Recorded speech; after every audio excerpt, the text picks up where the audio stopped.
రామన్న గారికి, జ్యోతి గారికి, వేదిక పెద్దలకు, ఇక్కడ చేసిన ఆర్ఎస్ సంఘం పెద్దలకు, మహిళా మండలి వారికి, అలాగే తెలుగుదేశం పార్టీ లీడర్లకు, బీజేపీ పార్టీ లీడర్లకు, జనసేన పార్టీ లీడర్లకు, పత్రికా విలేకరులకు అందరూ కూడా పేరు పేరున నా హృదయపూర్వక నమస్కారాలు. మీ అందరికీ తెలుసు, ఎలక్షన్లో తిరగాలంటే ప్రజలతో ఎంతో పరిచయం ఉంది, ప్రజల అండదండలో ఉండి ఎన్నో సేవా కార్యక్రమాలు చేసి వాళ్ళ దగ్గర ఎప్పుడు ఉంటూ వాళ్ళ సహాయ సహకారాలు అందించి స్థానికులైతేనే కానీ గెలవాలంటే కష్టము.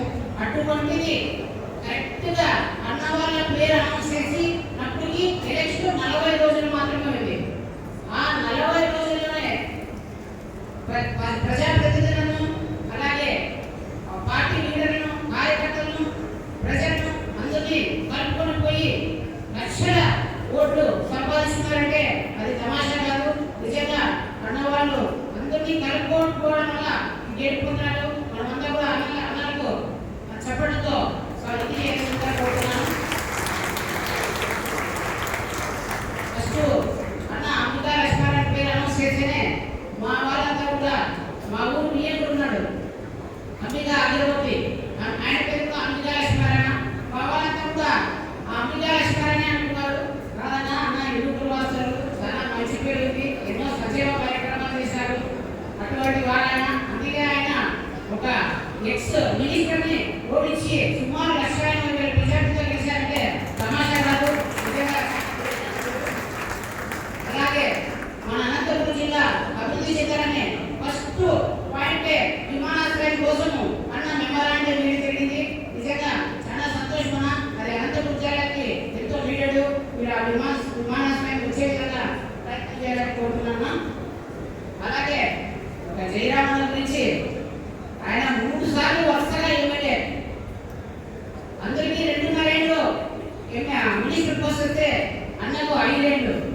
అన్న కథ తెలిసి అన్న పుట్టినప్పుడే అమ్మా నాన్న అన్నకి అన్ని చేయండి అని చెప్పి అప్పట్లోనే జయరామ్ అని పేరు పెట్టారు. కాబట్టి అన్నికి అన్న ఏదనుకున్నా జరుగుతుంది. సుమారు 3 సార్లు ఎమ్మెల్యే కావాలంటే తమాషా కాదు.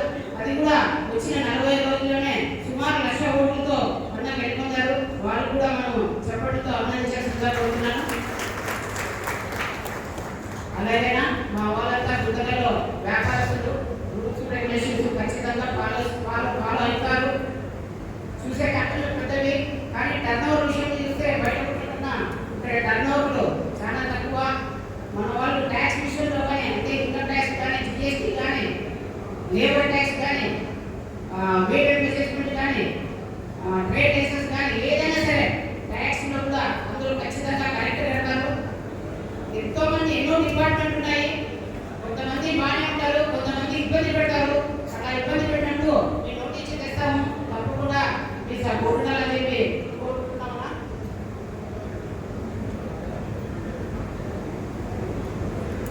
అలాగే మధ్యతరగతి వాళ్ళు మన ఆంధ్రప్రదేశ్లో ఎక్కువ మంది ఉన్నారన్నా.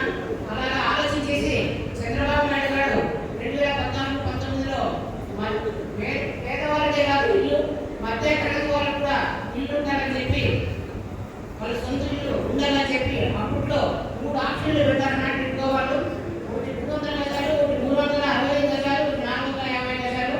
అప్పట్లో మా వాళ్ళంతా కూడా అప్పు చేసి సుమారు ₹1,00,000, ₹50,000 సొంత ఇల్లు వస్తాయని కలతో కట్టి చాలా ఇబ్బంది. అప్పటి నుంచి కూడా మనకు గవర్నమెంట్ నడుస్తున్నామా, అప్పటి నుంచి కూడా ఇప్పుడు వరకు కూడా వాళ్ళు దాని గురించి పట్టించుకోవట్లేదు.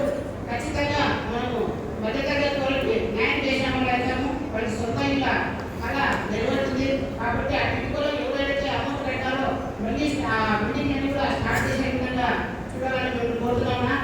అలాగే వాళ్ళకి ఒక లాస్ట్ చిన్న కోరిక, మా ఆదివాసీలందరూ కూడా ఒకే అంటే మా దగ్గర 10,000 రూపాయలు పనిచేసే ఉద్యోగాలు ఉన్నారు, 30 వాళ్ళు ఉన్నారు, చిన్న కంపెనీలు ఉన్నాయి, చిన్న వ్యాపారాలు చేసుకుంటున్నారు. ఇందులో 15,000 ప్రాపర్టీ వచ్చేవాళ్ళు చాలా మంది ఉన్నారు. వాళ్ళందరూ కూడా ఒకే ఏరియాలో ఒక 50 ఫ్లాట్లు వచ్చే విధంగా చూడాలని కోరుతున్నాము. జీవితాంతం వాళ్ళు గుర్తుపెట్టుకుంటారు. కాబట్టి ఇది ఒక అవకాశం మాకు కలిపేలా చెప్తున్నాను. అలాగే ఈ ఇంత నేను